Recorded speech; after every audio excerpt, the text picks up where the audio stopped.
তো আমরা যেহেতু ইকো ক্লাব প্রত্যেকটা স্কুলে এখানে যে 35টা ইকো ক্লাব আনা মানে ডাকা হয়েছে, এগুলা আমাদের মানে জেলা প্রশাসনের চোখে বেস্ট ইকো ক্লাব।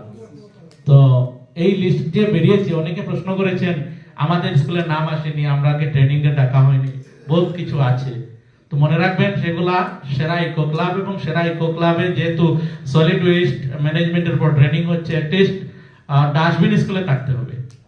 একটিতে সলিড ওয়েস্ট থাকবে, মানে এই প্লাস্টিক মানে ওয়েস্ট থাকবে, অন্যটিতে থাকবে আপনার মানে বায়ো ওয়েস্ট যেগুলো বের হয়, কাগজ বা ইত্যাদি ইত্যাদি।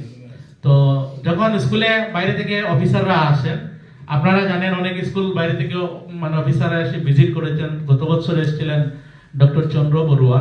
তো আমরা কয়েকটা স্কুলে নিয়ে গিয়েছিলাম, যেমন এই গ্লোবাল স্কুলে গিয়েছিলাম বার্থডে গার্ডেনের কথা। সেটা আমি আবার বলছি মিনিস্ট্রি লেভেলে, যেটা সেন্ট্রাল গভর্নমেন্টে খুব